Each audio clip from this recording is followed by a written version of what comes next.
Exercise, Season 5, Episode 9. Today, the knuckleheads are going to be talking about the gross, disgusting... you thought I'd say, like, nameless or something? No. They're talking about the Forgefathers. Welcome to the multi-platinum award-winning team building exercise. My name's Rob. I'm Jack. I'm Coach. This is the finale, I believe. Season 5, Episode 10. We saved the best for last. Jack's least available to create for last. So it was the best of times. It was the blurst of times. Forgefathers. We're going to be speaking of them. I don't know about you guys. I had a rough time with this one. I had good. So much good. There's a lot of choice. There is now. There's like 20 different leaders. So, anyways, we'll get to all that. Mm-hmm. But first, let's hear what Jack has to say. Well, Jack. before we go, I would like to do some housekeeping. I want to thank a few of. We just got a brand new Patreon today. His name is Tete de Mort, and he just came in. I guess he's from overseas because it's in that. I think it's a euro, maybe. I don't know. But I also want to thank a few long time. We got some long times.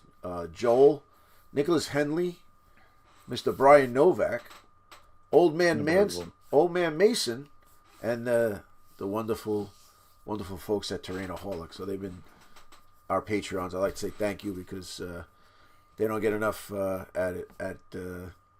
admiration as they should. So, and they should. You probably shouldn't have mentioned them. Now that they realize they've been paying all this time, they're just going to cancel. Then I'll blur it out. I'm still paying for this crap. Okay. Jack. Yes. Spotlight is on you. There's a literal spotlight on you. Hello, everyone. Welcome to Dead Zone, the podcast. My name is Jack. Today we're talking about... He still remembers. Yes. It's been like 5 years, Jack. A true professional never forgets. Yes. Has it been that long? No. Rick and Brian just did their 4th anniversary, I think, 2 weeks ago. So it's been 4 years. 4 years. 4 years. And they've got quite the studio set up, and they sound crisp and clean. I don't know, Coach. You're gonna have to get that. You're gonna have to take that commercial of yours down. It doesn't matter because no matter where they are, Rick's laugh just cuts through like Jason Voorhees coming through a summer camp. Yes, like through a promiscuous. It's one of those things when you're listening and you just go like this, like shatters my windows as I'm driving to work in the morning. Okay, well. Let's show them how it's done then, shall we? Let's be professionals here.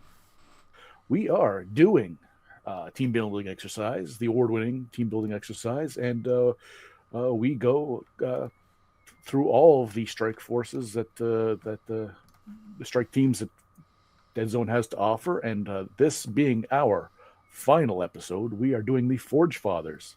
It's the final faction, not the final episode.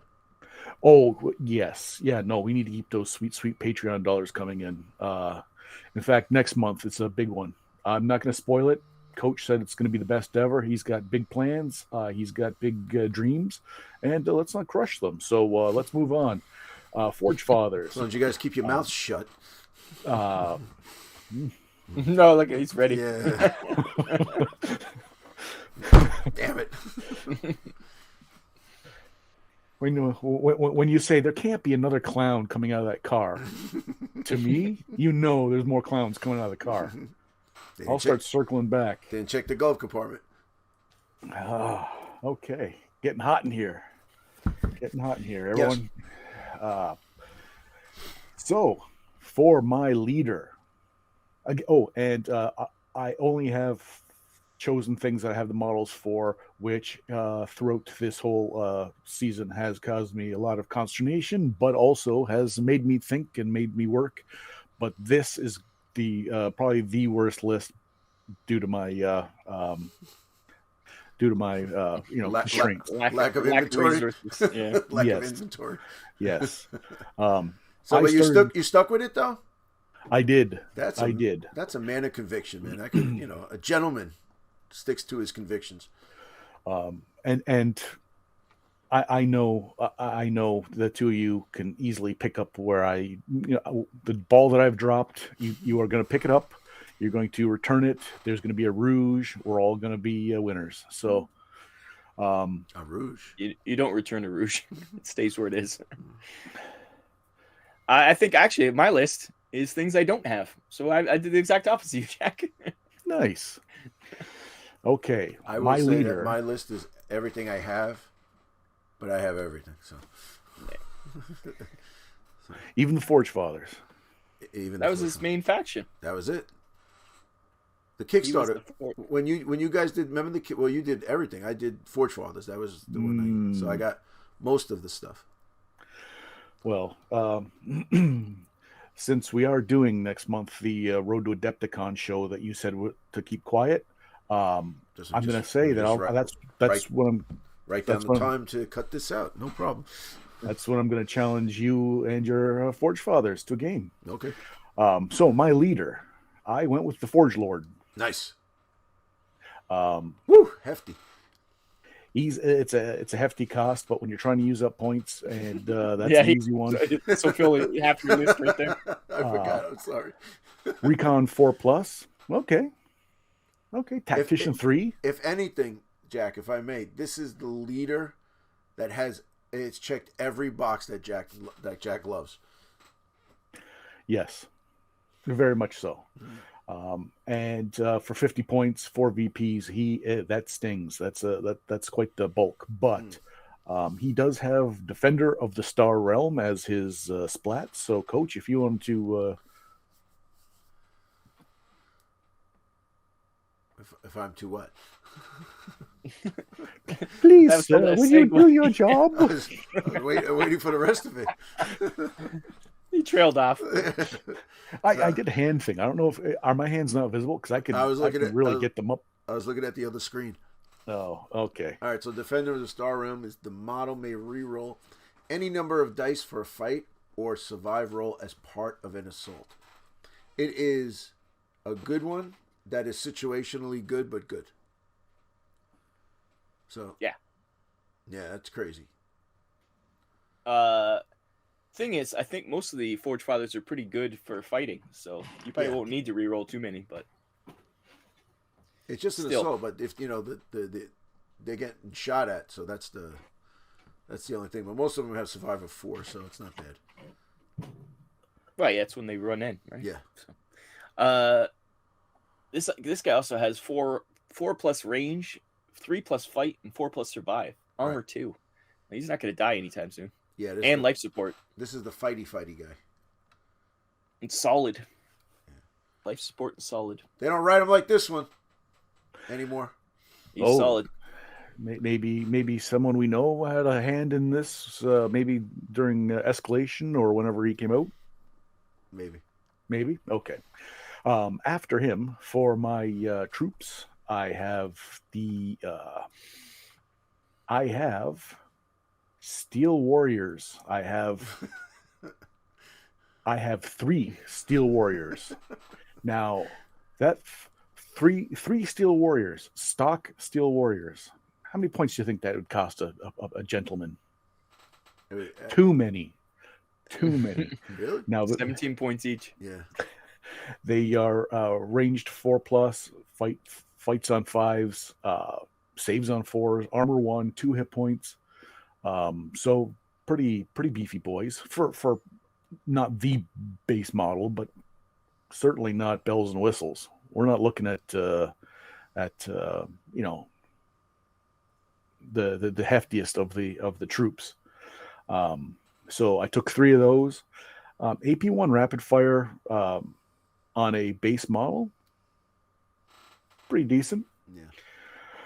I followed him up with 1 specialist, a Steel Warrior, but the Bracharm, would you say it was called? The the Hailstorm autocannon, range 8, suppression weight of fire 1. I also gave him 1 ammo because I had the points left. I was going to say, you're going to have to use a lot of items, but... No. And in fact, if I had to use 2 points of ammo on anything, a guy with the range 8, suppression weight of fire 1 Hellfire cannon, the Hailstorm autocannon, I mean, that's a pretty good choice. Yeah. Next, I have a Iron Ancestor, the Hellermaul pattern. Hellermaul, that's the twin magma cannon, the Power Claw Flamer. Now, Iron Ancestor used to be the top dog in the Strider-esque universe. When comparing all of the large mechanized, the mechs, the robots. Who do you think's better than the Iron Ancestor now? I don't know. I have not used the Spectra, and I have not used the So like, there's other contenders. I don't know. Someone who has may correct me and say no, the Spectra's ass. And okay, well, Iron Ancestor remains undefeated. Goliath. So range 4+, fights in 5s, saves on 5s, armor 4, 5 hit points. He's got a lot of hit points. Now, it's a lot of VPs, which seems to be... Is this your whole list? Not yet. No? Not yet. Oh. Wow. So far, I've only got 5 things. That's why I was curious. But we can all agree, when we get to the hate, we can all... And it's not even hate. These are some pricey boys. Well, I mean, just your leader in the Iron Ancestor, you're talking 104 points. So yeah, it's not crazy. And I know what you're gonna do. I got you. Let me scroll down here. He's got the AP3 for his twin magma cannons and the Power Claw.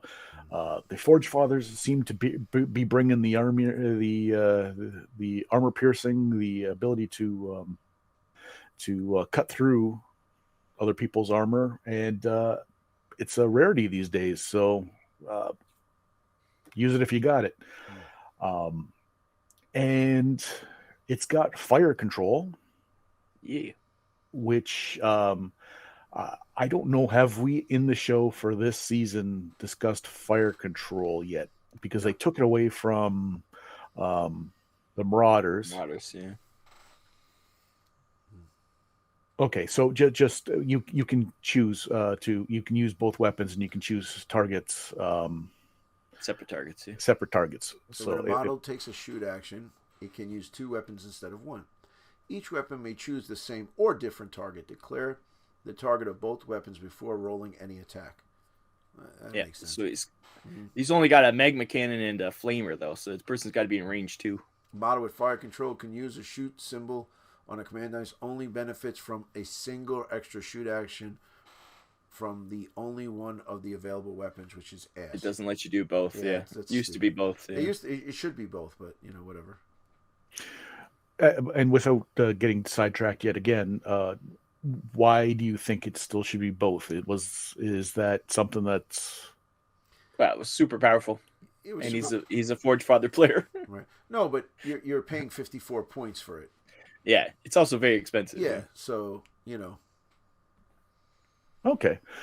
I didn't know one way or the other. And it's not that powerful with these guys, especially with only a flamer and a twin magma. It's not like he's got the Doomstorm. It's got the 2 Hailstorm autocannons. But you know nice. what though? With the Doomstorm, you could basically take 2 turns, shoot 4, and then with fire control, shoot 1 more.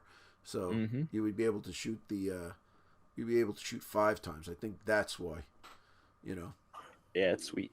Try to find a freaking, left-sided Hailstorm autocannon for the Iron Ancestor. Good luck. Did they do metal upgrades for those ones? I think they did. I think so. Be the perfect thing for them to release as an STL. That would be perfect. For anyone who doesn't know, STL stands for Standard Time and Light, which is it's a scientific term. You don't need to know what that. It's quantum physics, string theory. No, that'd be the perfect thing. People are already buying the kit, and then you can say, "Oh, you want to have that? There you go for 50 cents, $1." You can. It saves them. You put the code in with the Iron Ancestor and download the STL. So it saves them making these things, having to waste time making a mold for them and stuff. Yeah.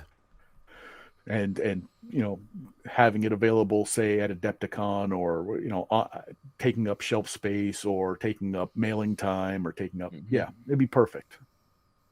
It's the future. It's the future. We'll see if people actually start embracing the future. But someone will very soon. We will see very soon a miniature company doing that, and it's going to be. Oh, we already do. War Games Atlantic. Yeah, and Modifius said that they're going to do it too. Yeah, a lot of them do it already with what's it called? Is doing all 3D printed War Machine, but they're doing it. They're 3D printing it themselves and then just mailing it to you, which makes no sense to me. seems a little back-asswards. So basically, hold on a second. So I order something, they print it, and then they send it to me. Yeah, that's a really good business plan right there. It's innovation. You can tell they're so successful. Yeah. Innovation at the highest level. It's like refusing to step into the future and just being like, we're going to do it so ass backwards. There's dipping your toe, and then there's like, okay, imagine having to have a production facility with resin printers. We know how messy and pain in the ass they are, and having to clean them every once in a while. Imagine trying to do a production line of that. No, man, that'd be a pain. No, my two are pain enough. Rob, you've got two. Coach, I think you got 3 going on? Resin? Just 3D printers. 4. Yeah. So give us some left-handed autocannons. We'll enjoy. That was beside the point. That was a little side. That was. Never even finished this. That was the side. And here's the thing: I'd love to buy from Mantic, but if they don't want to do it, there's. People do it already. They're already doing it. It's outside. I kind of like to have my Mantic stuff with Mantic stuff on it, but if they're not going to do it, then you have to figure a way to figure it out. Well, we've seen with the terrain already. There's people doing very similar to Mantic terrain. Oh yeah, in 3D printing. So yeah, someone's going to take that niche. It might as well be them. Right. So there you go. Exactly. Okay, and for the last of my list, unpainted. I swore I would paint him before we did this, and we did this so fast, like it came up real quick. Halloween is coming up, so we're the light's getting low. Yeah, soon the leaves will start falling. So I didn't get a chance, but I took a legend. I took Ogan Hellcare. Because you have Star Saga miniatures. Because I do have him, and for that 24 points is what I needed, because without him I couldn't possibly have made a list. How do we end up with a bunch of Star Saga miniatures? Do we get them from Pat, like they're from a box or something? We have like 2 sets of Star Saga. We did the Kickstarter. You did the Kickstarter. No, but that was just the regular set. But we have another whole set that Jack had. You when you were selling Star Saga at I believe it was like a damaged box or something, because you came in and you were like, we got all this stuff, we don't even need it, but like literally they can't. So yeah, that makes sense. Is that the one you stepped on on purpose? And then they were like, no, they're probably just like, please take it. We don't want to see these things anymore. Yeah. So hey, we're fortunate. That's if at worst we have too many of the Star Saga models. People are clamoring for them. When we do TBE, or even when I was doing the faction breakdowns, and I went over the Living Legends now, which were the Mercs, and they think that it's horrible that Mantic's not releasing these, but putting rules for them and all this stuff, and people are upset that the stuff is not out. And I said, well, I backed the Kickstarter, and I got all of the Living Legends plus just just buying stuff over the years, but people are upset. They want to run a living legend and they can't. Yeah. So another once again another good they STL. Yeah, or it's people are using other companies' things to represent them. That's how it's going to happen. So yeah. My only consolation is they were made for a board game, so the models aren't. Most of the models are great, are good. Some are great, but there are some that aren't up to snuff. And if they re-release them in, say, a force bundle at some point, put them on real sprues and do something, you'll be getting better models than. They'll never be on sprues, but they might do resin versions or something. Okay, but you'll be getting a better version than the ones we got, which were board game quality plastics, board game quality. They're very like squishy, and they don't tend to stand up straight. And yeah, the bases are their own weight of their bodies or make them fall over. I just don't like the whole thing where it's like just run them under hot water and bend them. Yeah. Why do I have to do that? Can I just take them out of the box and use? That happens though. Sitting a lot. In a box. It's annoying. Yeah. It's annoying. Yeah. But anyways, so my list, that was 7 troops. That was not 1, not 2, but 3 specialists. If you like it, take 3. Or 1 specialist. Sorry, I was 1 support. And 20 VPs, which that is shocking. 20 VPs is in the high end of what I usually do, and I'll have hundreds of troops, 20 models on, like that. And that is 200 points on the dot, on the nose. But you had to get it. You had to get an item. Yes, I did. Oh, but I did not tell you why I took Hogan. Hogan, other than why, because I have the model, because that's giving him short shrift. We talked about him. He's actually a good legend. He's got Energy Shield 2, Engineer and Hacker. I know we've discussed hacking is kind of taking a step back because they didn't include interactive scenery with this version of Dead Zone. Okay, we understand. But he has a Energy Shield 2 plus a force field grenade shield generator, and he has he's got ranged 4, fights on 5s, and saves on 4s, 1 armor. He's got the toy chest for being 24 points. Yeah, he's only 24 points. He's not super expensive. And the shield generator. You could throw a grenade and make a shield for someone. Yeah. But you know what? It's weird though, because he has the claw, which is the thing that comes over the back like the artificers. He does not have companion. Which I think that's weird. He probably that's should. A mistake. I think. Yeah. That's a huge mistake. I think. Because everybody else, like all the artificers, have companion, I believe. Right. What if? Oh, they don't actually. Artificers don't have companion either. Yeah, they do if you take the thing. Oh, is it an add-on? Yeah, it's an add-on. So if you take the, if you take the claw, hold on, let me get to it here. So like Buzzsaw Power Claw, which is the thing that comes over, you get companion with it. It like the weapon bestows companion, so I'm assuming Ogun would have it. For 24 points and 2 VPs, I'm going to say he doesn't need any more going on. But if that's the standard, if every model with that claw has companion. Well, it just makes sense because the artificers are 1 VP.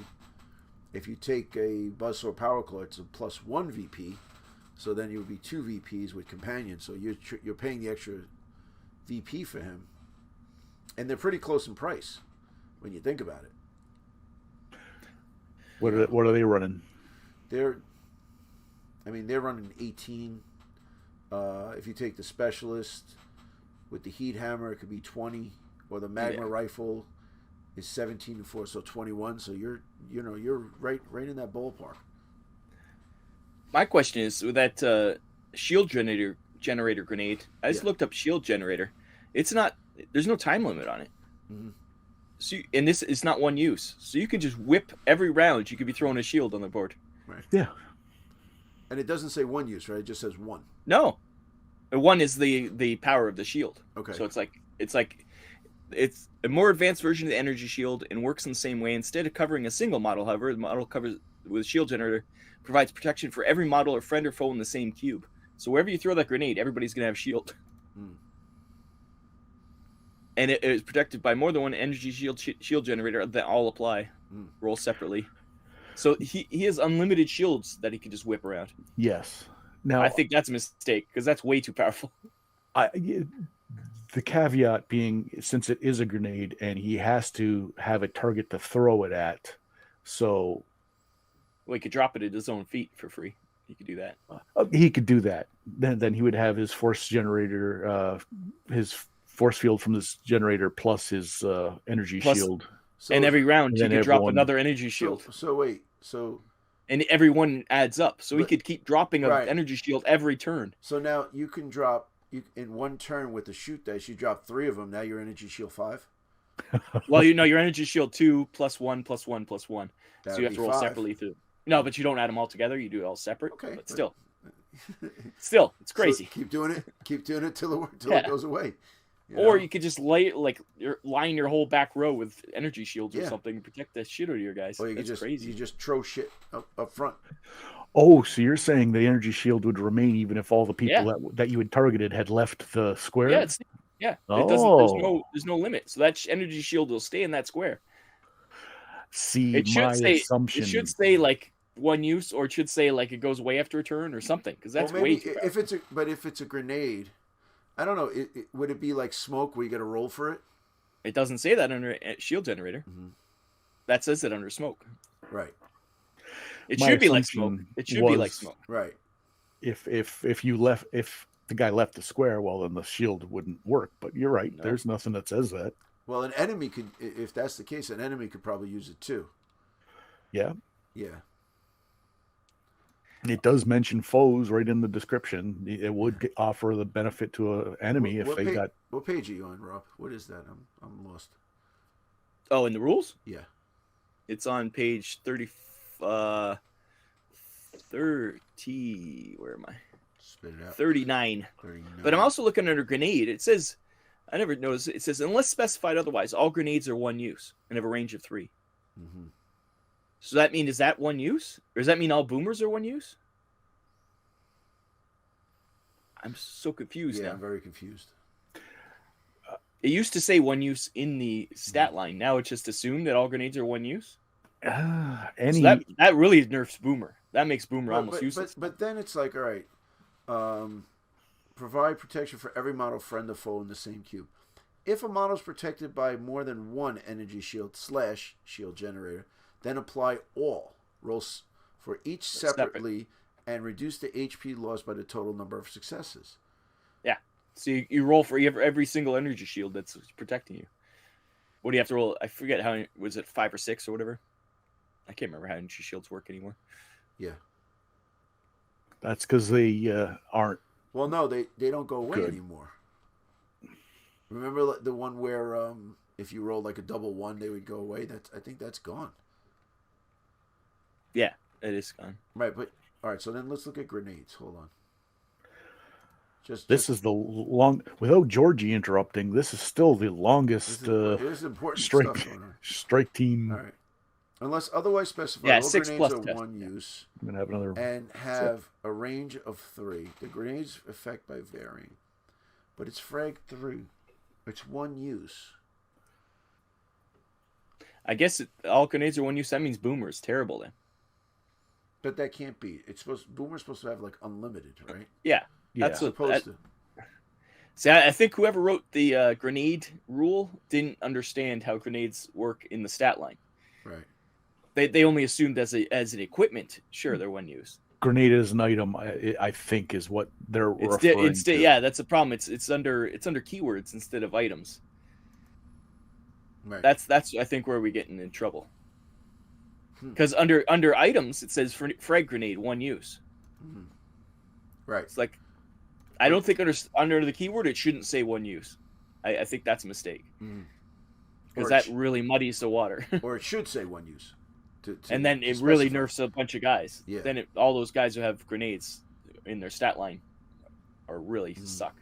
Yeah. Because if this guy could just throw one... It usually says one use, though. Like under weapons. Yeah. 100%, because we have flamers that say one use all over the place. Yeah, who is that? Is it the Teraton? So it's let's see if that still says one use under. And we have Striders that have one use smokes. That says that in this thing. Yeah, it's plural. But I'm saying actually in the stat line. Yeah, who is it? It's the Teraton, Rebel, right? Yeah, Reb Teraton, right? Yeah. Only on Saturdays. They're in the very end. That's the problem. I got to scroll a lot. And I don't want to see anything in the comments about Woo, go Rebs. They don't listen to this show. He doesn't listen. He never comments. I mean, I love the guy, but he's one of your patrons. He doesn't comment. I wish he'd comment. Just I'd love a Woo Reb.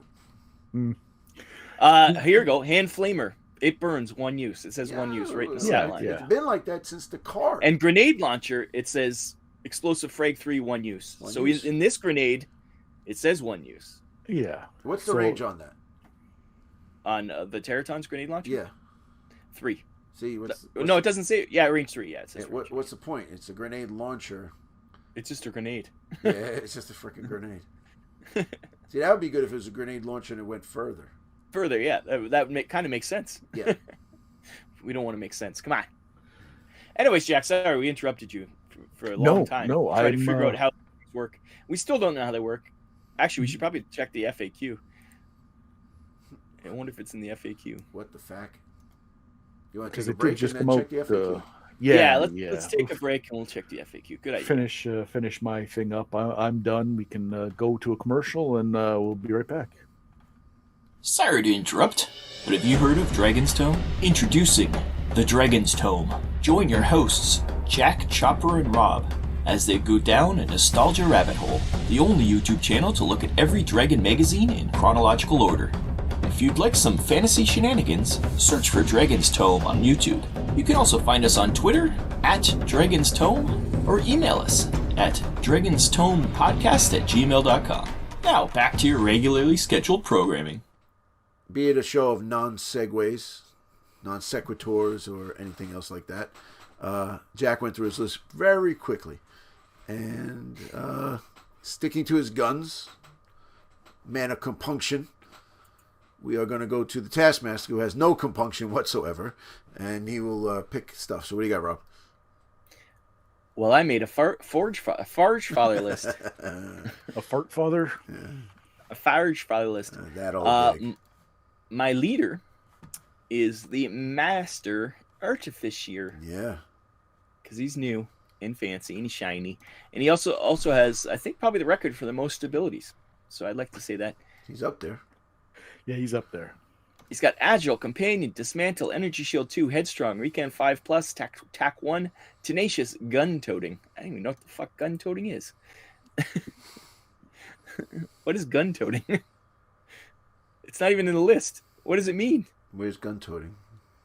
Oh, is that that's his ability? Yes. It says it right. I thought it was a... Well, hey, no, Rob, by the way, my... I'll tell you what gun toting is that the active Artificer or Brocker model gains fire control or way to fire 2. I was looking at the Easy Army list, and it lists him like it's a ability, not like it's his splat. So. Yes, so he's 4/4/4 across the board, as our friend Coach likes to say. Armor 1, hit points 2, size 2. So he's missing a hit point somewhere along the way. But what you gonna do? And he's a leader. It's TAC 1 sucks, but everything else is good. And he's gonna help some Artificiers. So I wonder what's gonna be in my list. Is it gonna be Artificiers in my list? I like the dual Hailstone pistols, rapid fire, which nobody uses, and way to fire 2. Yes, that's nice. Yeah. And a Buzzsaw Frenzy 2, which is nice. AP 1. But he has Companion. He does have Companion. What the? It's not Jack's turn. What the hell's going on here? What the? This is. Did I come in at a wrong time? You came at the best time. This was a surprise to me. I thought I thought I sent you to the shop to get the ticks removed. Yeah, no, that was never mind that. I was just coming in to see how everybody's doing, mate. You know what? Your throat's a little you remember sore. Australia? Your throat's a little sore. You're sounding non-Australian today. He said mate. Mate. Okay, there it is. So, without an introduction from Georgie, is this a Boomer's Rumors, or is this... No. I'm just coming in to see how you doing. Okay. Oh, okay. It's relax, Boomer. The laid-back Boomer. Well, thanks, Boomer. Thanks for coming. Yeah. Hey, well, no, wait. While he's here, hey, Boomer, are your grenades... do you have an everlasting amount of grenades, or do you have a certain amount? Well, see, the thing is that I have a special pocket. Okay. And that pocket is located in my... Oh, no, you got cut off. Oh, that's too bad to hear. Oh. So we're not going to get our answer. We can let our imaginations run wild. We still don't know. What pocket he hides all his I don't even know needs where in. we were going with that. I was really curious to see where we were going. But... Well, with Boomer, we really don't know, and it doesn't really go anywhere. And then eventually we all just, kind of step away with that look on our face like someone farted in the room, but you don't want to address it. Like, no. That's why we all love Georgie. Well, yes, Georgie's an icon. Georgie, he's a treasure.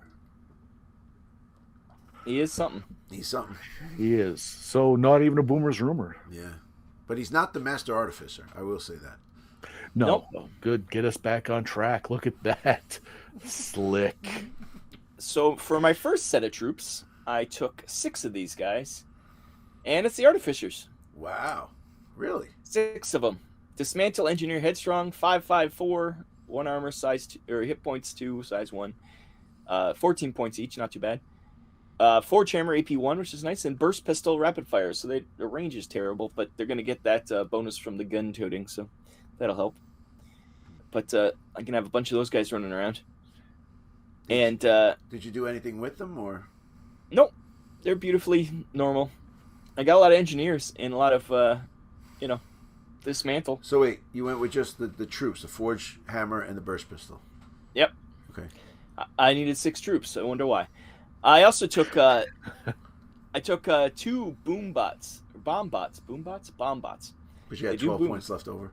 Because I had 12 points left over, and there's nothing in the Forgefathers list that is that cheap. So a militia for 11. Yeah, come on. I'm not a fool.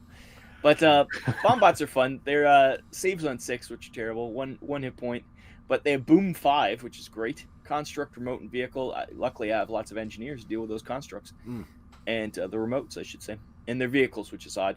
But yeah, they're cheap, and it could be fun just to roll them into somewhere and get it blown up. I agree. And like I said, I had 12 points left over, and I don't want to put it wouldn't do with my list to have a militia.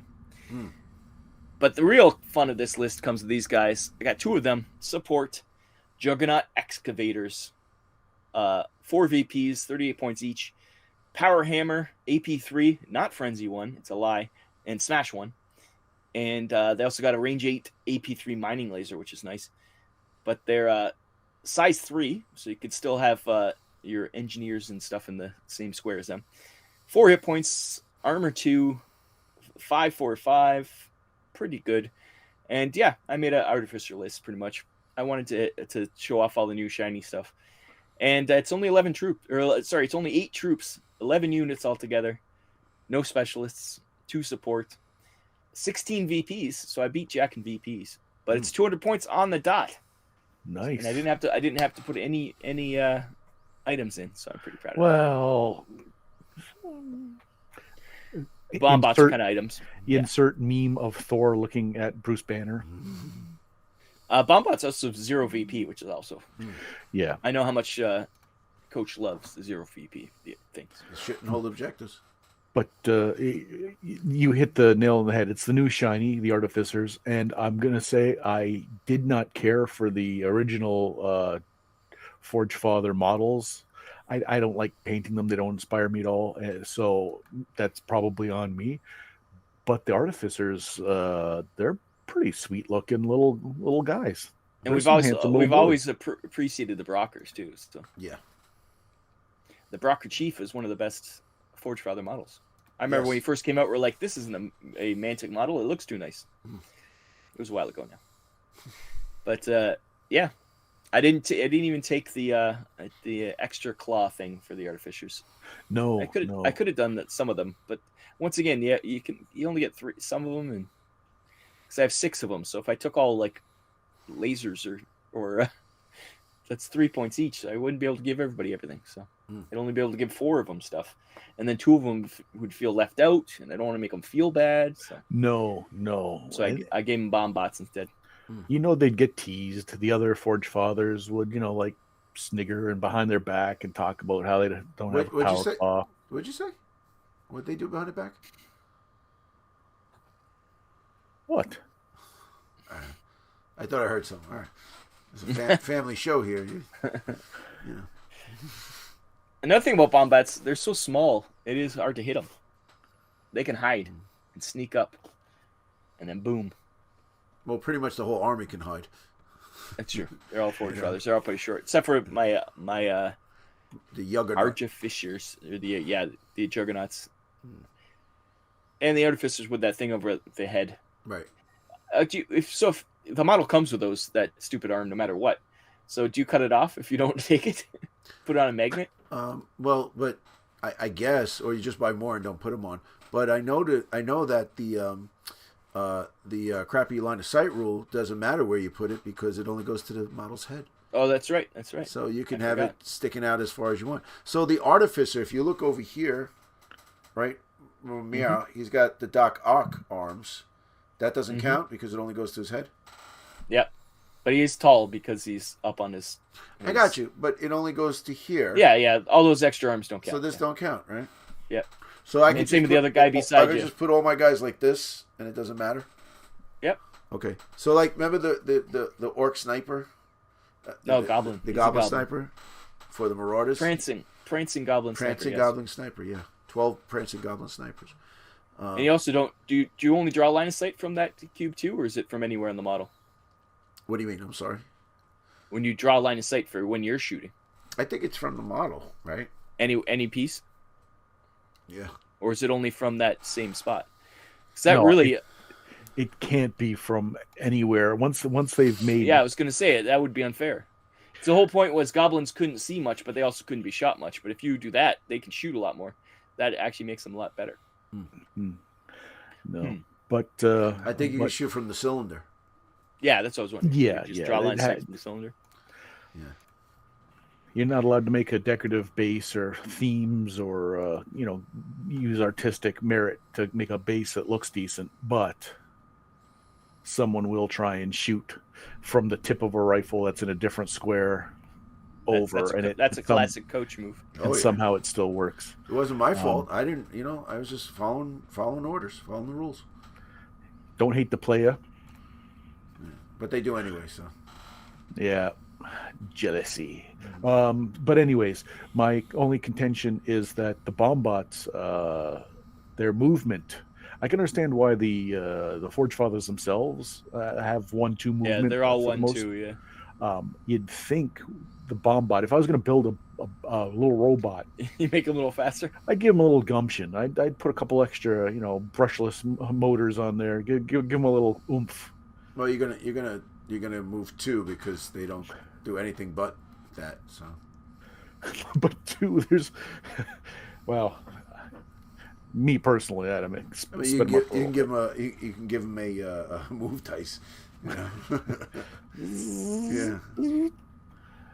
Yeah, I guess I'm seeing a death pool bomb bot where someone else might be seeing one of those ones that the police use to blow up the real slow barricaded ones, people that roll in and yeah. Anyways, that's my list. Coach, please tell us, what have you done? All right, so I did a list with everything that I do have, and it's a variation of a variation of Rob's list, which is I went with the Master Artificer. Master. Yep, I did do the Master Artificer, which we talked about. I did take an Artificer as a troop, and then I took 2 Artificers as troop with the Forge Hammer Burst Pistol, but I gave them both buzzsaws. Okay? So now we're talking, the Burst Pistol, but the buzzsaw gives them AP1, Companion, and Frenzy 2 on a 5-up fight. Not too bad. Not too great, but not too bad, but Frenzy 2 helps. Yeah. Then I went with... Companion helps. It gives you another Companion die. helps a lot, yeah. So it's, giving you an extra dice. They're only size 1, but, you can hide them, so which is nice. So not 1, not 2, but 3 Artificers. And then I went with 6 Brockers. Still, that's the classic. That's I think that was your go-to for a long time. Let's chat about this. So 5, 4, 4 across the board. No armor, 2 hit points, which I don't understand. Oh, I'm sorry, 2 health points, size 1, okay, 1 VP, and burst pistol and forge hammer. The greatest thing is that if you have, you could just hide them everywhere. If you don't have those, I think now with the stuff that's coming out, like the Tycho stuff from Corvus. And there's not too many windows and whatnot. You're never going to see any of these guys until they jump in your queue. So, I just took 6 of them. Using his splat, the for the Brockers or the Artificers, which in and of itself is really situational. Fire control, way to fire 2. I don't get it. Gun toting is the Artificer or Brocker model gains fire control or way to fire 2. But you want to get them into a fight. So once you get into a fight with these guys, it's kind of like, doesn't really matter. Yeah. I think Rob said it early on, like a lot of these for the leaders are kind of more situational than, say, maybe other strike teams. Yeah. Well, we'll get to it in the hate, but yeah. And then I took the Juggernaut Excavator. They're good. Yeah. I mean, you just talked about it, but yeah, that mining laser and stuff. I always like the mining laser itself, the model. Not, we've all waxed poetic about how stuff like the mining lasers or the autocannons or laser cannons from GCPS don't work in Dead Zone. If it's not indirect for that weapons team. Same thing with this. But if you look over Rob's shoulder, that little doohickey there, the other shoulder, over here. Yep, right there.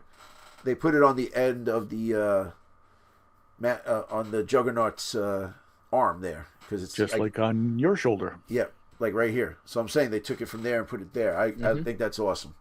Because it makes sense. He's like, they're mining for something, and then you jump on him, and then all of a sudden, oh, wait a minute, we got to use this thing to Ripley the hell out of these guys. So, that's it. So that comes out to 11 guys, 9 troops, 0 specialists, and 1 support.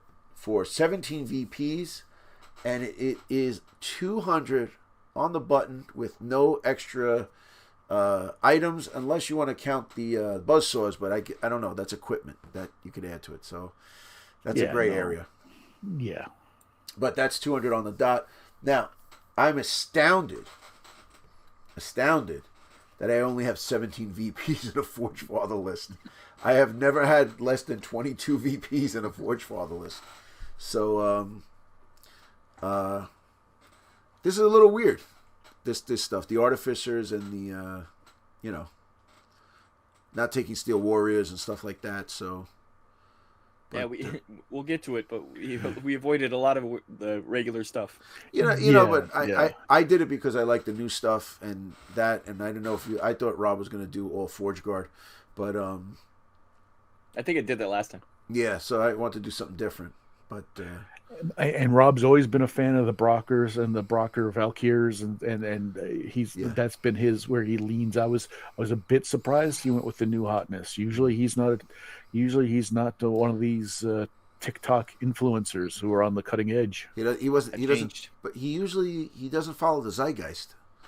No, he doesn't watch the new Wednesday show and dance with his hands. I do like mechs though, so that is true. So get the new juggernauts in there. But then again, the truest of all mechs in Dead Zone is the Iron Ancestor, and I hate the way they look. Really? I never liked Iron Ancestor. I like the barrel, little stubby little hammer. Yeah, that's right. Big barrel chest.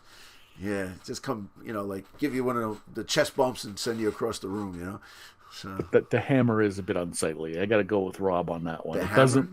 It doesn't look like you could reach out and strike someone with it. It looks like, I always thought of it like it doesn't hit you. It it goes, like it spins and like like a whirlwind. Like a battle bot where you go into a ring, and you just hear it start power up. Right? And it's like, chunk, and then that makes more sense. It nails him into the ground, like a Bugs Bunny cartoon or something. So. Yeah, for anyone who doesn't know, it's not like because they're all kind of humanoid, and they all like the Striders and stuff. And in particular, some of them even have hands, and it's not a hand holding a hammer. It is a little sprig of cinnamon stick coming out. Yeah, the problem is the hammer is your hand, this part of your arm. Yeah, so it's try to and it doesn't bend here; it's straight. So try to hit somebody like that. It's a weird motion. So just for those who don't know what we're talking about, it's Robert Montgomery Harper. You stop it with that. I was doing the forge hammer. Yeah, you were forging that hammer, all right. It's a family show. Anyways, I guess we'll be going to break, and we'll come back with what we didn't take, which is a lot, and any hate we may have, which I think we've already touched on a bit, but hey.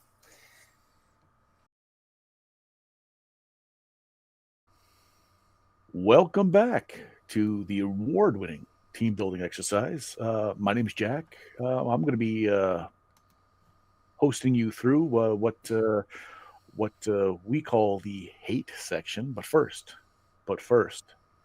Rob's going to go through all the units we didn't take, and we'll kind of discuss why we didn't glom onto them. Rob, there's a lot. Yes, we have to go through these quick. There is a lot. Not really. We're doing really good on time, so believe it or not. How can that be possible? It's like 8 hours. It's not possible, but it's improbable, but it's possible. Okay. Forge Guard Huskarl. 41 points, pretty expensive. 4 VPs. What's Star Forged armor do? You may reduce the AP of a value of an enemy attack by 1 for every special order result in this manner. So if you have, let's say, he's TAC 2, you can use all 5. If you have 5 splats, you can reduce the AP to 0. You can -5 it. I mean, you know what? It works. It does work for them because of the armor. But hardly anybody has AP anymore. So I know it's kind of. But if you do, yeah, it might be gone. It's this guy sucks. I don't like him. Well, this is the shooty guy. He's got Recon 4 and TAC 2 though. That's nice. Yeah. He does shoot on 3s. Well, he's almost like the Forged Lord, but he shoots better and he's got less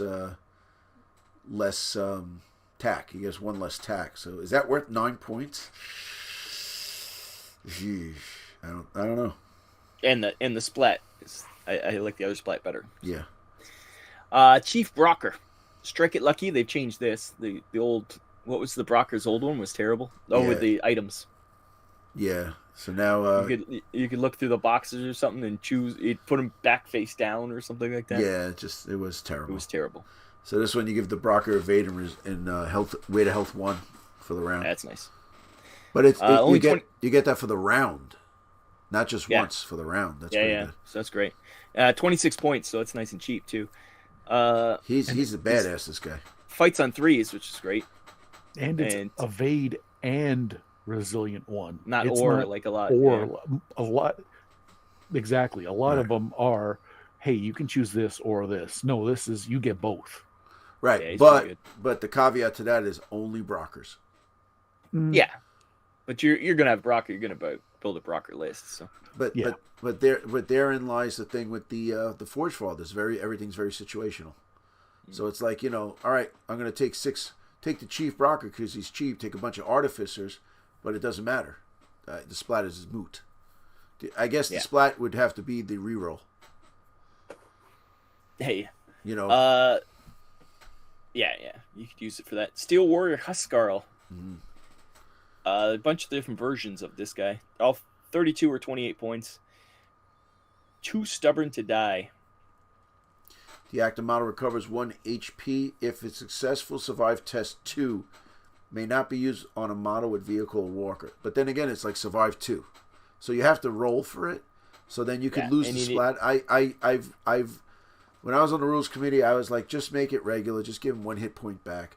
He's only got tack 1. What's the big deal? And it's like it's a pain in the ass. Because it might not happen. This is one of the only splats. And again, if you have a game where everything feels like it's in the same world and you don't have to suspend too much in the way of like credibility, no other splat can you just go, oh, it didn't work. Sorry, go on with your day. Right. It usually does something, not has the potential to do something. It's supposed to be a expensive, like you're using a full dice for that full round to have it not work. Yeah. Cut it down. If survive 2's too much, something else, but just go, okay, I'm using my die. It does this. On with your day. Yeah, it's like, all right, you got a good thing here, but it might not happen. Yeah. Or just make it Steel Warrior. You can just give a Steel Warrior a hit point back. Yeah. So you have to kill him outright. Because it's, first of all, how many people just use Steel Warriors? Not that many. No. So, anyways, Thorgrim Huskarl. I like this one. Thunderstrike. A model with the Forge Hammer or Heavy Heat Hammer can perform range 2, frag 2, action as a free action. That's new, as a free action. Once during its activation. This ability may not be used by an Iron Ancestor. I hate how they don't let any of the mechs have any of the fun, but it's fun. I think because it's connected to them.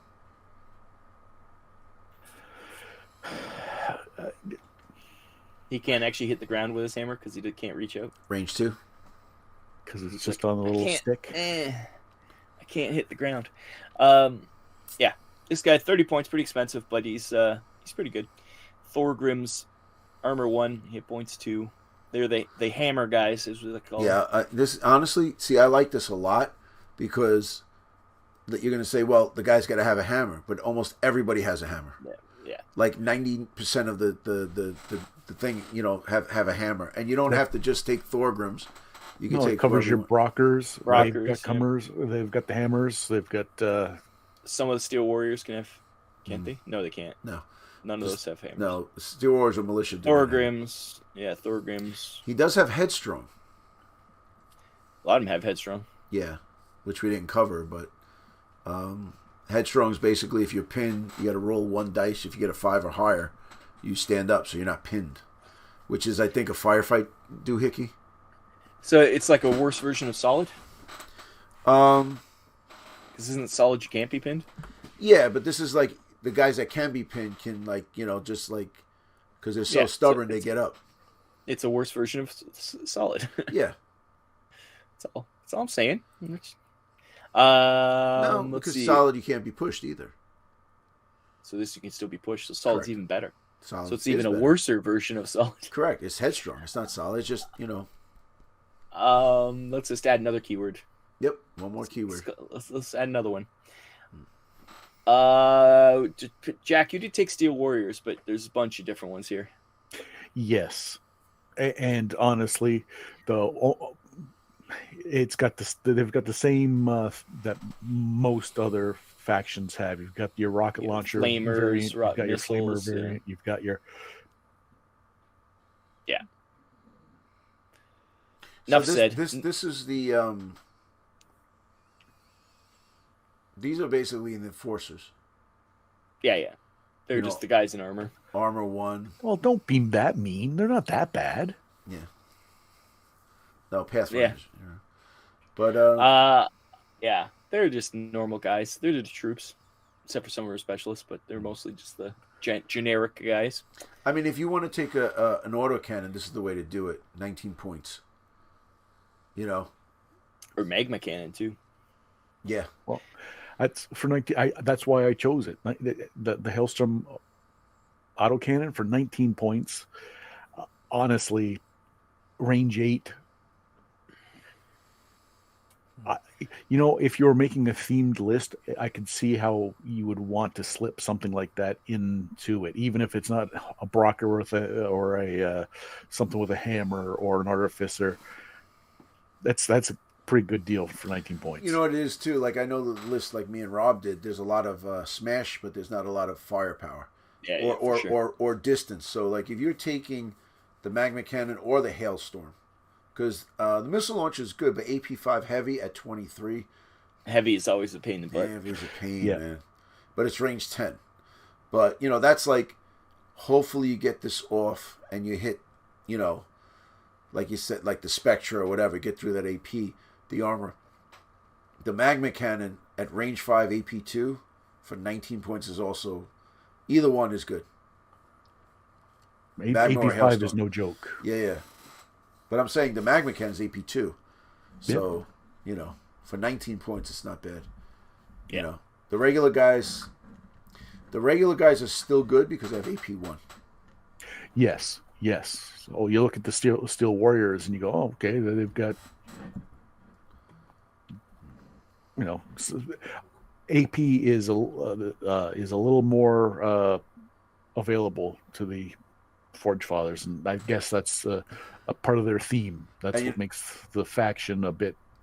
And it's funny too. The 2 Steel Warriors that don't have AP is the one that has the Dragon's Breath, but it burns, and then the autocannon has suppression and Way to Fire 1. So, all right, we'll take away the AP, but we'll give you something cool, and we'll give you something cool, and And then the magma cannon doesn't have anything, but it's got range 5 AP2. So,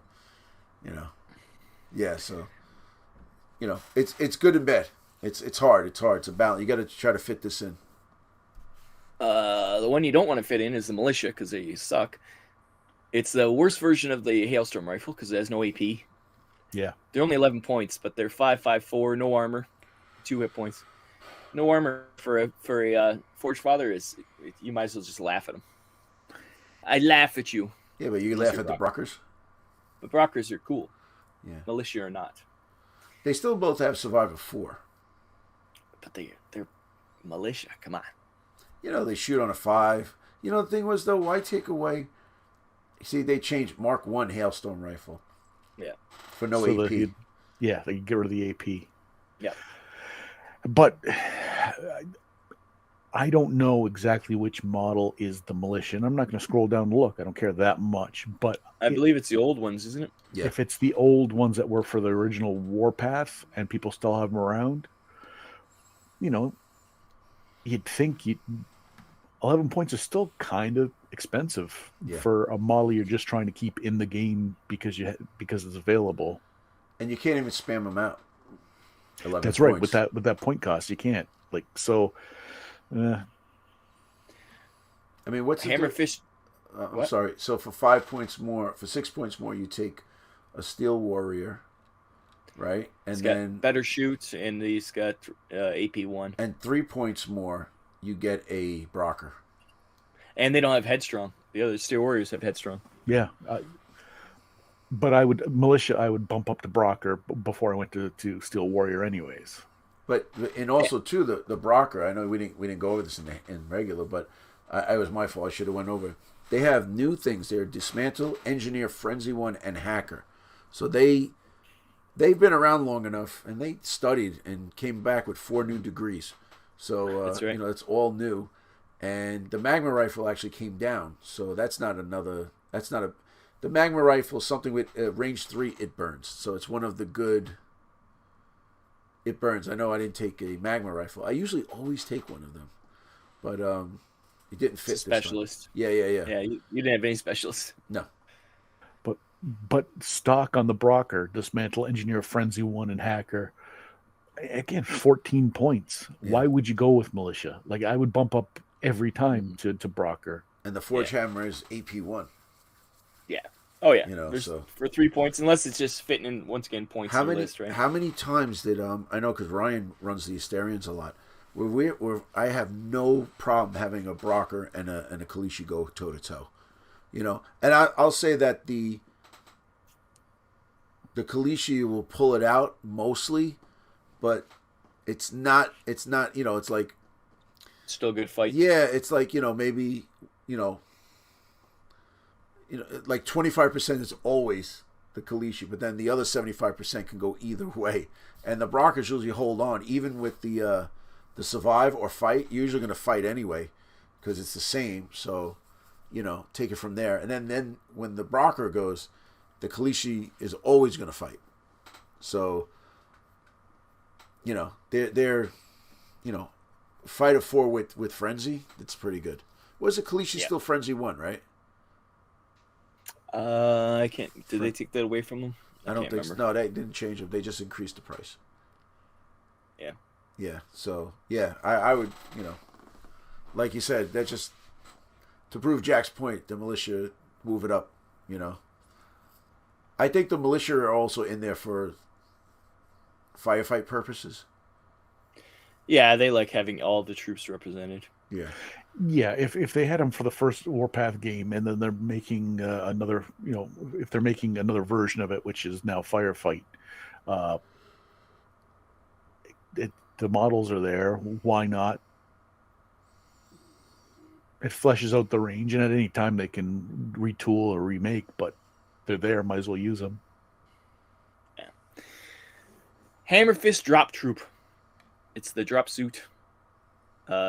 Infernal Drill with a Forge Hammer. 30 points. You're halfway to an Iron Ancestor.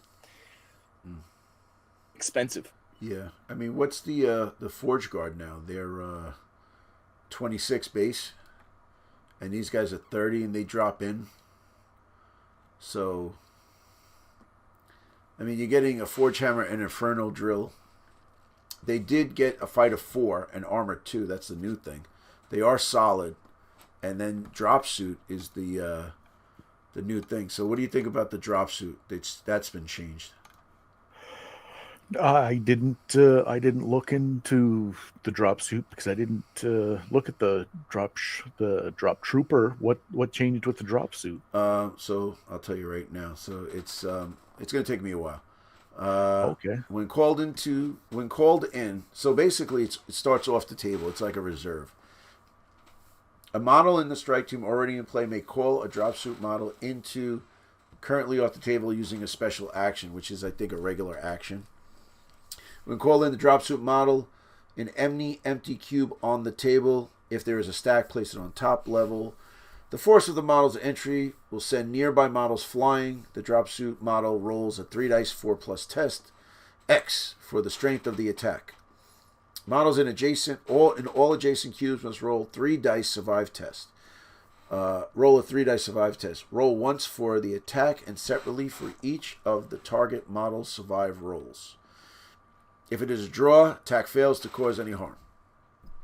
The drop suit has more successes. No direct damage is caused, but the target model is thrown 1 cube directly away from the drop suit model and is pinned. Damage may be caused by a model falling or hitting a wall. The drop suit, right? So what's the change? That sounds.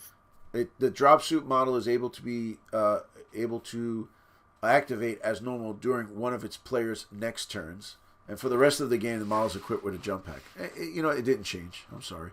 Oh, okay. You know what it was? It's aerial deployment with a blast. That's all it is. Yeah. but you got to go into an empty cube. You know. I just their old deployment. See, my thing is this though. This is what I don't like. So let's say you drop into the cube, right? It's active. It's able to activate as normal during one of the player's next turns. So does that mean that? All right. So it's called in, drops in, and then you go, and then the drop suit guy can actually activate, right? All right. So I think that's it, because if you have to use a turn of one of your guys on the ground, it's not really like you're getting a free action. A turn is an activation. A turn is an activation, so you can use it on next activation. You can use it. Yes. Right. I think that was the thing. That changed. Yeah, it used to be he couldn't activate until he was activated. Now he's not activated. Right. So it would be like, I don't know why didn't they just say he's not activated? It really makes it complicated by saying you can activate on one of the player's next turns. Why don't you just say he's unactivated? Right. True. It's so complicated for no reason. Because a forward sentence. And also all this description of how it hits, it's a blast. Just say C blast. Target cube gets hit with a blast. That's all you have to say. But it's not the target cube gets hit with the blast. It's the surrounding. Blast is all cubes. Yeah, blast is all cubes around it too. Adjacent cubes affected by blast. Mm-hmm. Yeah. Model is not activated. C blast. Yeah. So you don't have to have it so much complicated in here. Hopefully, some of these get streamlined for upcoming. I think what it is there's rules lawyers, and they have to spell it out so specifically every single time. I will say that is a thing. Yeah, and it's a big thing, because when I was on the rules committee, it was like, you'd say something and you'd be like, "Isn't this obvious?" Yeah, it's obvious. No, but like certain ones are obvious, like the way you can move, but like there's like 4 pages dedicated to movement. So, I get it, but like, if you say, currently blast, C blast, I guess it's explaining it because you don't have to flip. Yeah, but other times they do that though. There's other times they do say, like the energy shield one, or the one we just looked at, the shield generator. It says it acts like an energy shield, so you have to go read energy shield. So, it's not bad. The more you read about it, it's good, but man, it's hefty. It went up in price and VPs. Yeah. They're way too expensive. And he's what's the armor on the Forge Guard? 2 or 3? Oh, it's 2. It's 2, because this used to be 1. Yeah. So now they're just Forge Guard. They're just Forge Guard that drop in, so you get an extra blast attack when they drop in. Yeah, but you also have a better gun. So me, I'm not a range, a short range guy. But if you're dropping in, it might not be bad. For the same price, you can get a Forge Guard Magma, which is the same thing, but it's got a Magma cannon, which is range 5 AP2. Right. This is range 4 AP2, so there's never a reason to take the Forge Guard Magma, because this guy's better. Right. You get the drop in, and you get you don't get life support. You're losing life support. That's the difference. Okay, yeah, that's the thing. And honestly, done right, like you wouldn't want to dedicate too much of your force to the drop troopers unless you really, a all or nothing. You're starting the game with nothing on the board. But to knock over a bunch of people that then have to say, okay, I'm activating him. My first short action is to stand up. My second short action is, and have to do that a bunch of times. I could understand. You know what? Having one or two. All right. So here it goes. I'd rather be frag. Yeah, but here we go. Right? Oh, if it was frag, it'd be way too much. No, come on, that'd be awesome. That'd be awesome. It's one use. It's one use. That'd be devastating. How about this? So, all right. So I have a Steel Warrior calling a Hammer Fist Drop Trooper. Then my Steel Warrior moves or shoots.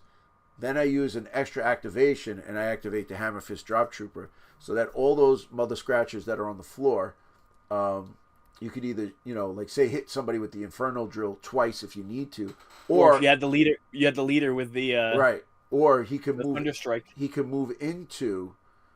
No, I'm not. You don't even need that, because either one. they fight and shoot in fours, so it doesn't matter. You can use the Inferno drill range 4. You're already in the midst of things, and then you can move into a cube and then fight somebody.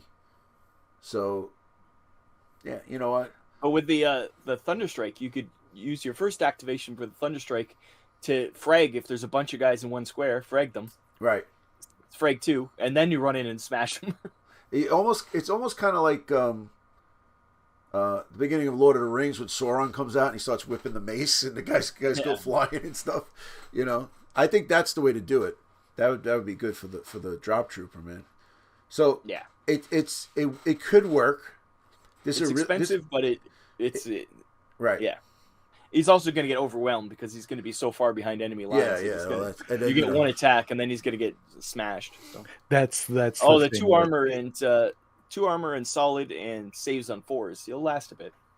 If it's a shooty list, the next your opponent's every turn would be I'll stand up, I'll shoot, I'll stand up, I'll shoot, because and it'll be clear shot. You know what this destroys? This destroys the bombards.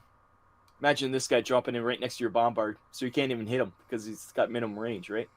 Oh, this would be like this sucks. All your weapons teams. Oh yeah. Or your the mortars and stuff. That's a good idea. Just to have one in reserve. This would just eliminate all mortar teams. Yep. Because I'm thinking bombards and those things. We're going to discuss it next month on our Road to Adepticon show, but I think I might be taking a couple mortars.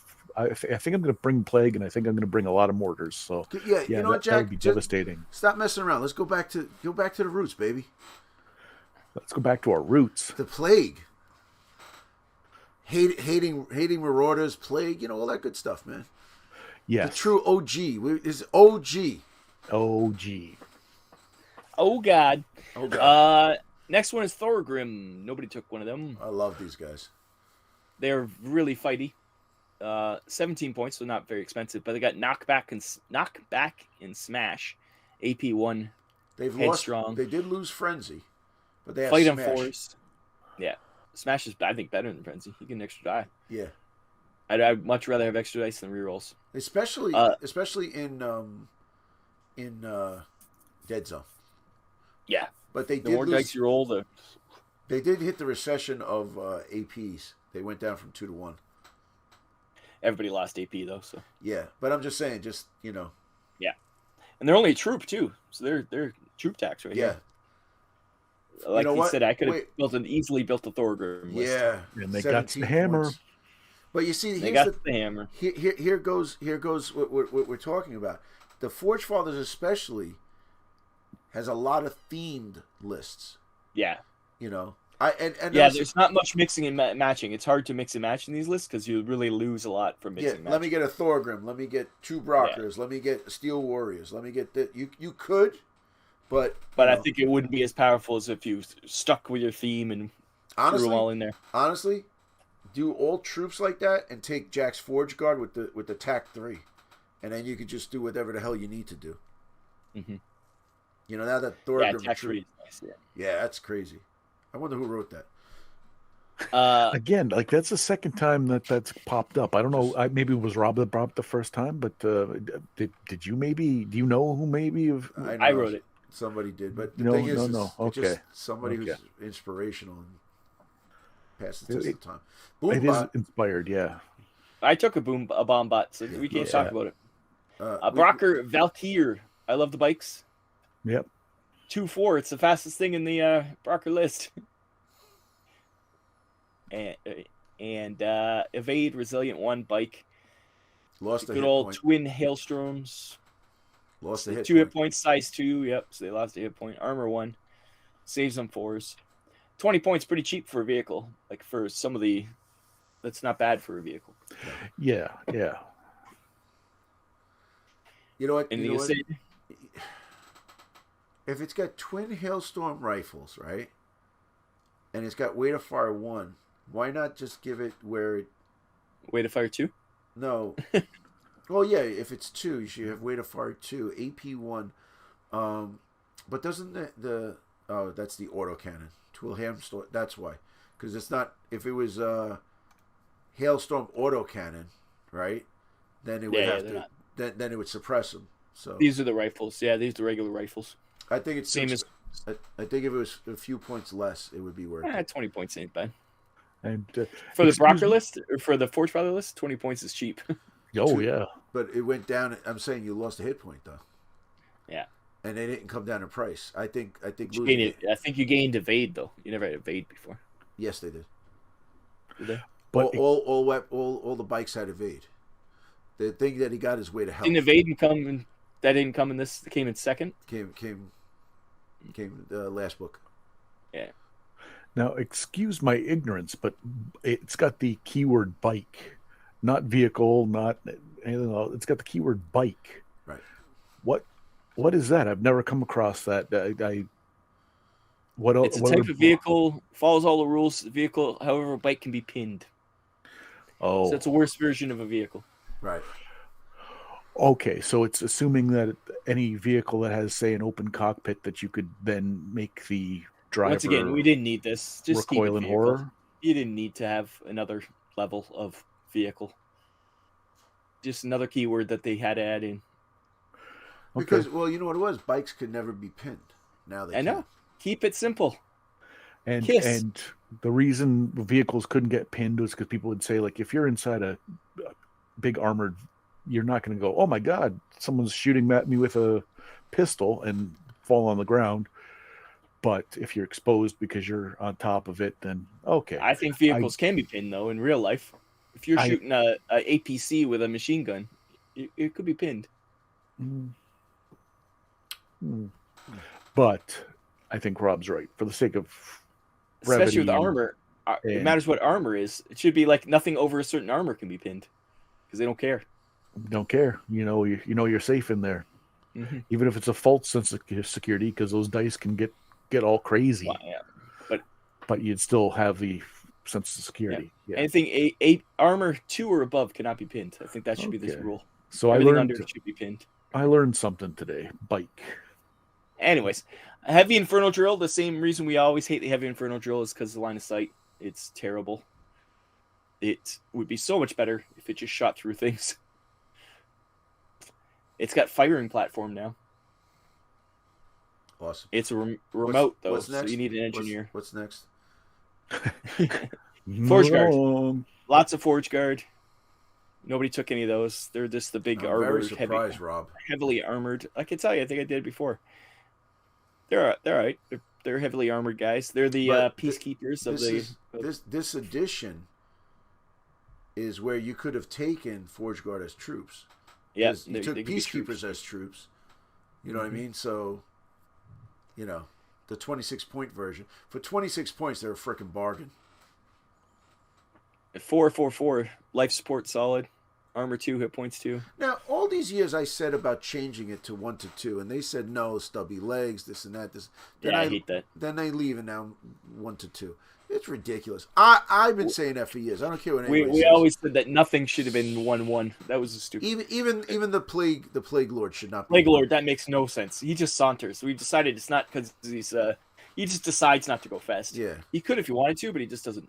He's like, it's not worth it. He's too busy, doing that thing. Oh yeah, showboating.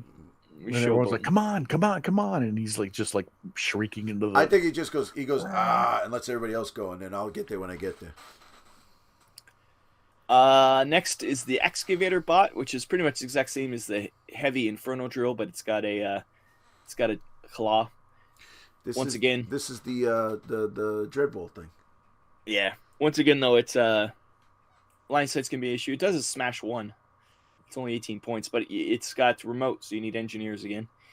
Yeah. Now, can a vehicle?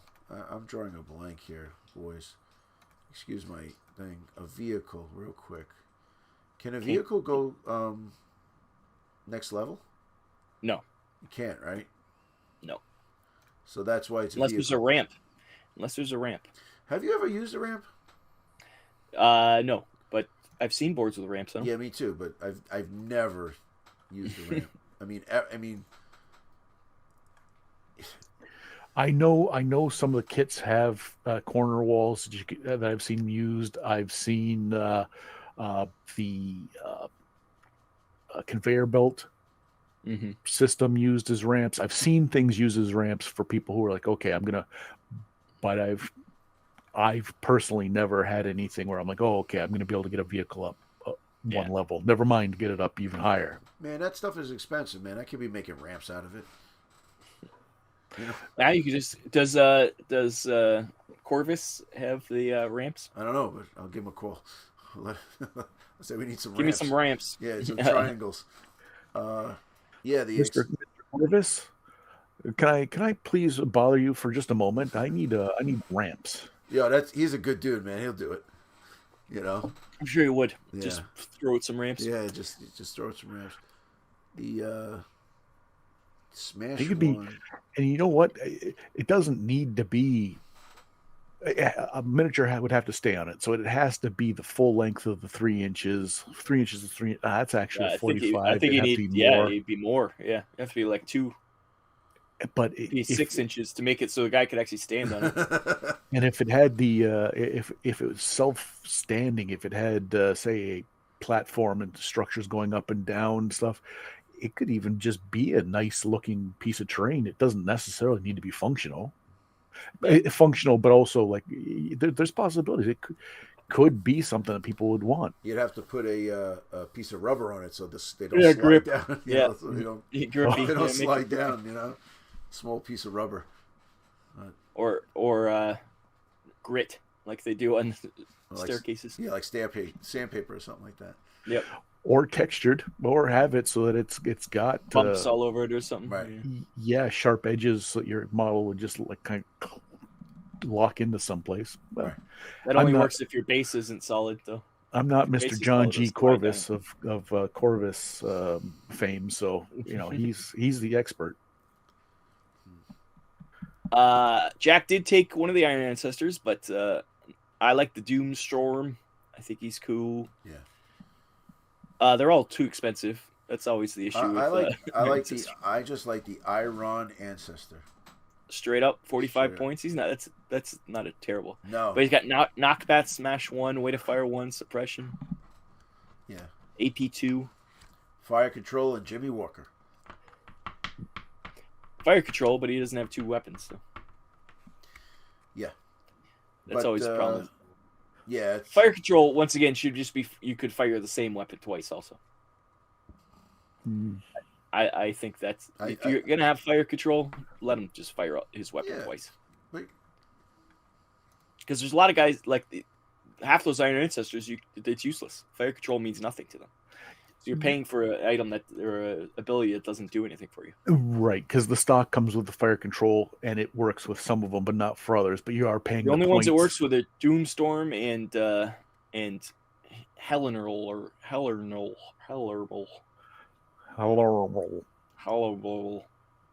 The rest don't have 2 weapons. Yeah. That's how a drunk person greets the captain of the Firefly. Wow, Thor pattern has Smash 2. I think that's the only thing I've seen with Smash 2.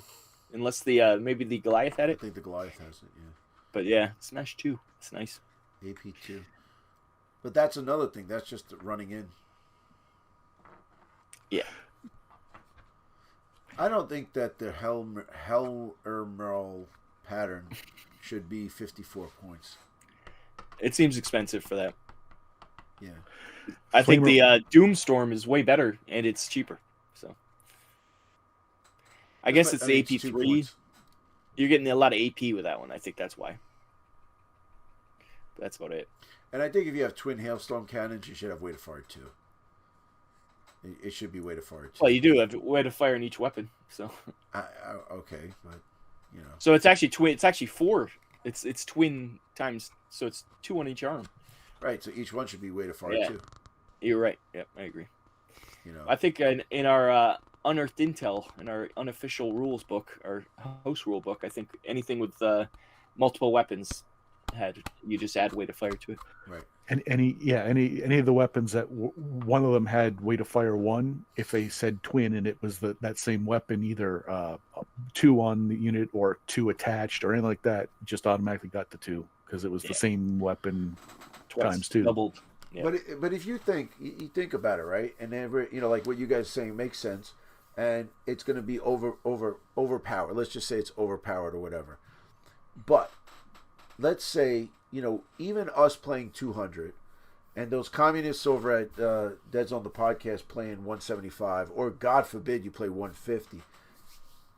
It's either a third or it's a lot of your points. It's let's say 52 points, man. That's mad crazy money. And I'm pretty sure at 150, is it impossible to get one of those in?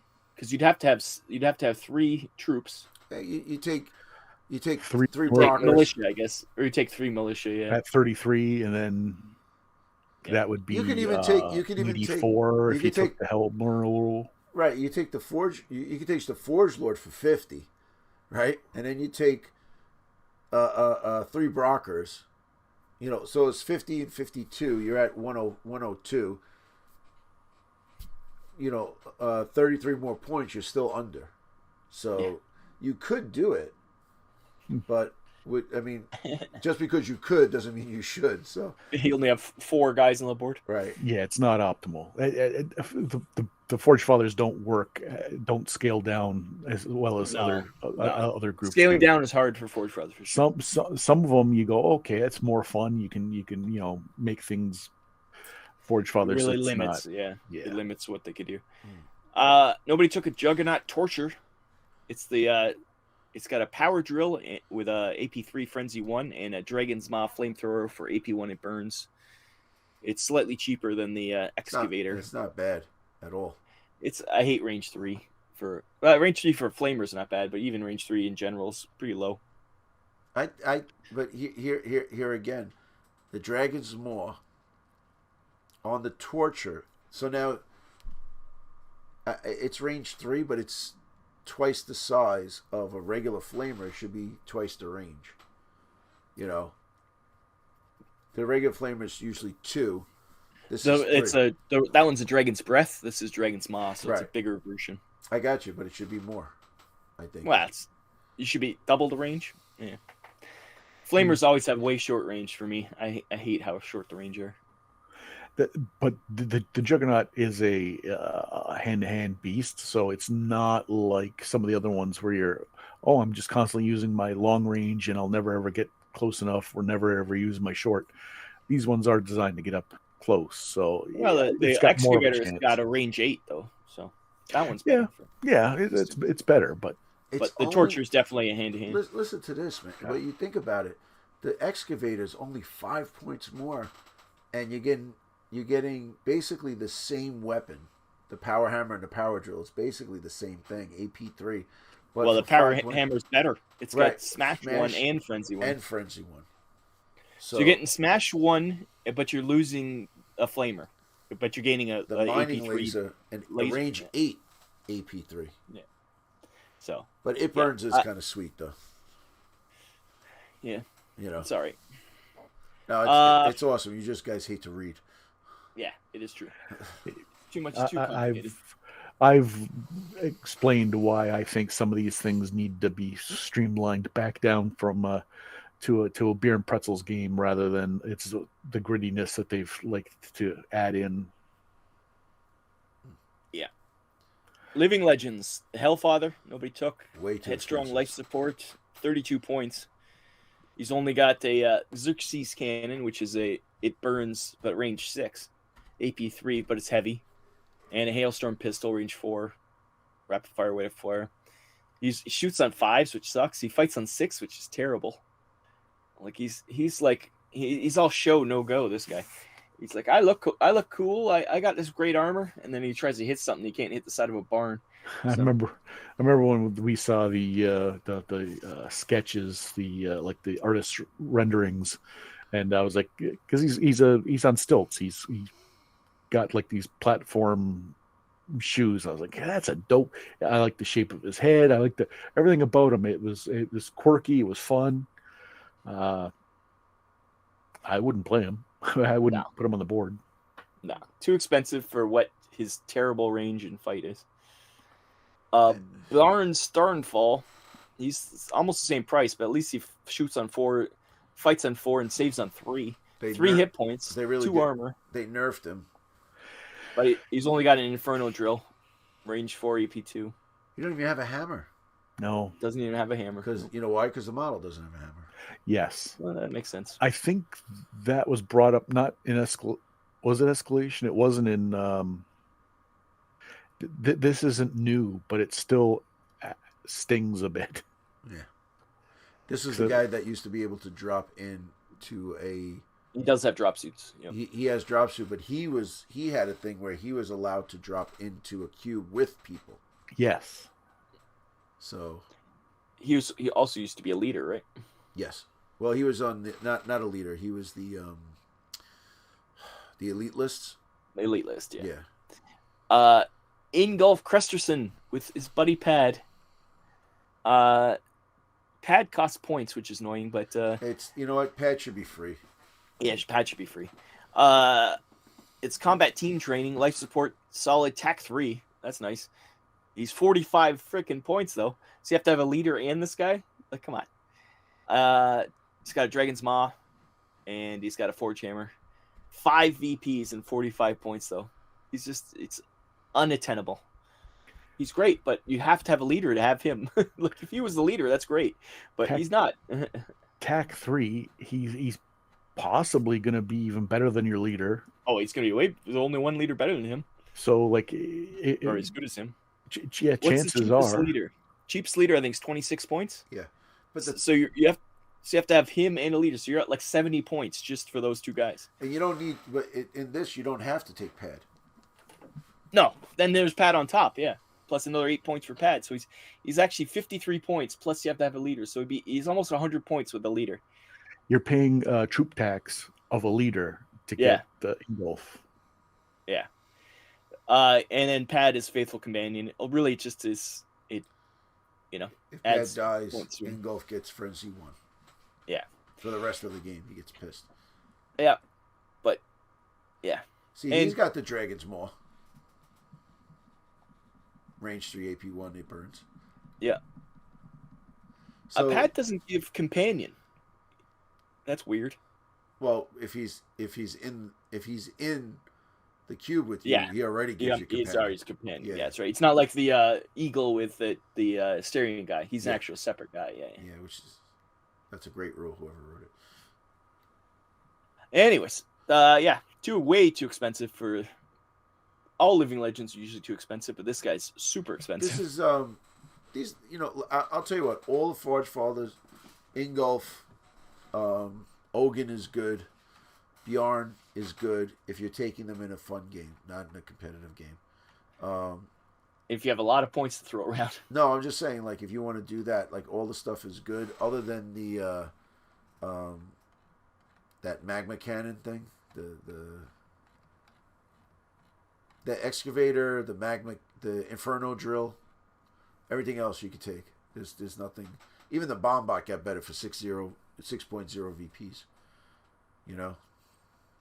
Yeah, like we've already said about these lists. It's very themed, and that's about it for. It's not a jack of all trades. It's more like you have to choose what you're doing with these guys. Right. There's some lists like the Rebs or somebody who's just jack of all trades. They could do everything, but these guys, you have to decide what you want to focus on. But we kind of addressed all the hate as we went. I don't. Costs is the only real hate I have. It's just some of the stuff is super expensive. And we mentioned that for points for model count and stuff like that.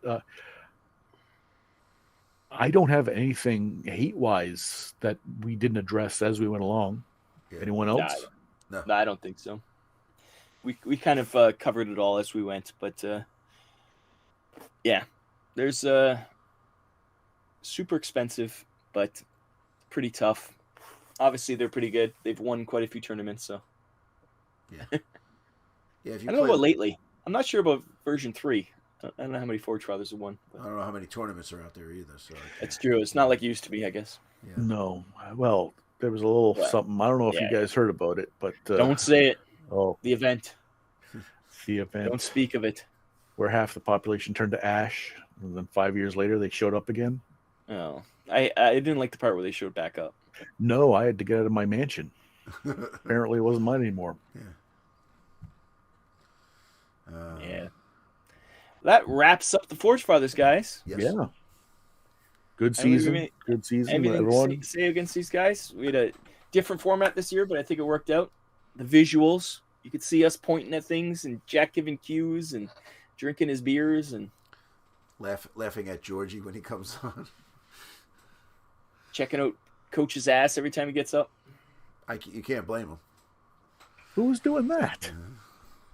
We're all talking about you, Jack. Inappropriate. Totes inappropriate. And yeah, anything to plug? We have shows. Check out Dragon's Tome if you like D&D. We're talking about Dragon Magazine. It's on YouTube. Look it up. Dragon's Tome, Tome. Jack's got what's your latest podcast, Jack? Radioactive, the Radioactive Waste. It's a deep dive into old VHS tapes. I go to thrift stores, flea markets, and I just find them and I watch them. It's you never know what you're gonna get. Come along, I'm on Quibi. And Coach, what are you up to? Just doing the same thing. I think we're going to do a lot more content because we have more time, and myself and Andrew have. This is the time where we have more time, so it works out. Your good. football season's over. Football season's over. COVID is over. Yeah. We had COVID run rampant with us, so it was like everything went on hold. Oh, yeah. So. And then a few other things have happened. So, but I'll talk to you guys about that later. But it's been a rough couple of months. But yeah, we're back on track. I think there's a few things we're going to be doing in the new year. So it's hard for us because we fit everything in the free time, but we're not like these full-time YouTubers who could do this stuff full time. So we're just we're gonna make some stuff happen. But make it happen. Yeah, perfect. Looking forward to it. I'm still we've been missing the content. Yeah, still waiting for my firefight, but Oh. Yeah. No. Yeah. So. I guess is that them? No. It's not them. No, I thought the ring went off. So. Well, that's it. Yep. Jack, what faction are we gonna be talking about next? Oh, there is no more factions. We're done. This is the last one. Until there's a next version of Dead Zone, we have nothing to speak of.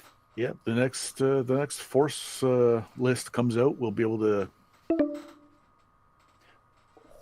We got no time. We gotta get out of here.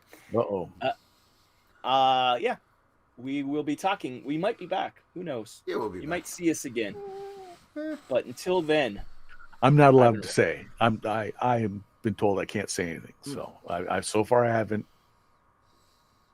You can't say. Well, you already said it, so it doesn't matter. How dare you? I dare. I've been Rob. I'm Jack. I'm Coach in the present tense. And like, share, subscribe. Ring that bell. Keep rolling eights. Once again, you bring up the enemy. The enemy. We'll see you again, good friends. Keep supporting Coach's Patreon, even if you forgot you were. Bye-bye. Bye-bye. See you later.